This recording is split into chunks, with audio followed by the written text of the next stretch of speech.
The Friariello, I don't know. I'm not pronouncing these. Who comes up with these names?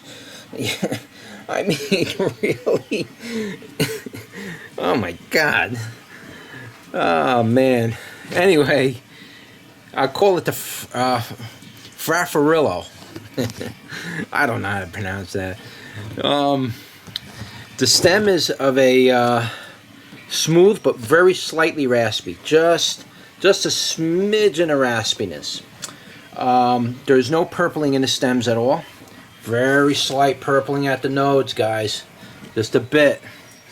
The fruit are quite interesting looking. Almost looks like at a young, a young peppercini. Almost. I'm not saying it is, but really defined. A lot of ridges on these fruits. The flower, as you can see, I didn't pull off one that's going to fall off anyway. There's a flower, nice and white. No pattern on it. Slightly green, I think, on the tips. I don't know if you could catch that on camera, but is that the? Oh, I'm sorry, wrong flower. Wrong flower. There it is. There's your flower. Look at this flower. This one's peeled all the way back, like a banana.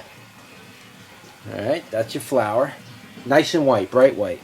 Disregard the other first flower I showed you. That wasn't the flower to this plant. That was my farmer's market, I believe. What else going on? Smooth, raspy stem. We did that. The leaf is of a. I'm almost going to call this one narrow leaf, because most of the leaves appear to be narrow. You can see they don't have that lobe. See, I look at the leaves over here and I look for these back lobes to be out. Like you can see, there's not many leaves on here. Here's a big one. See, it doesn't have those lobes coming out.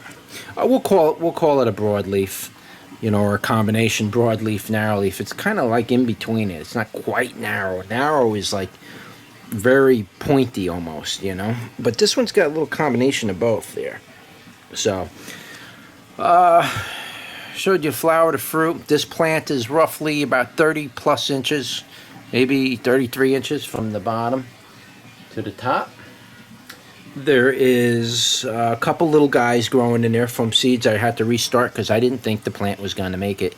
So I restarted them. We're leaving them in there now. I might bring some of the little ones in for winter. Keep them in small pots, winter them over, and I'll bring them out next year. The big pots require big attention, big water, big maintenance. Little plants, you can winter them over just fine in little pots. Just keep them moist, keep them wet, keep them in the south side facing window, and they'll live throughout the winter. And then you bring them out in the spring, harden them off, and then you will have peppers that year. All right, so that's it, guys. All right, that's the Friariello. The Friariello. I don't know. I can't. Oh man, I'm really butchering these names. You can read it for yourself and pronounce it. I don't know how to pronounce that. That's just, I don't know. I'm not a good reader. I'm not a good speller, and definitely I'm not a good pronouncer of bizarre names like that, Anyways, I paid $2 for the seeds. It's Trade Wind Fruits. Here's the seed pack. Look at that right there.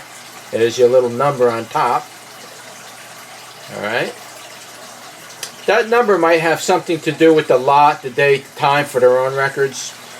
So if you had a problem with the seeds, they could look it up and then they could track any problems. I don't know. I don't know if that has anything to do with their tracking. But yeah, nothing on the back. I still got plenty of seeds left. Oh God. What do we got here? Scoville units, I have no idea. That's why it's a question mark, guys. Capsicum Annuum. It's a classic Italian frying pepper. I'm telling you, it's oh no, I'm thinking something else. My mess up. I'm almost thinking it was a peppercini. I'm sorry, I just did that video and now it's running through my mind. Anyway, it's very popular in Europe. So that's it. That's your Friariello pepper.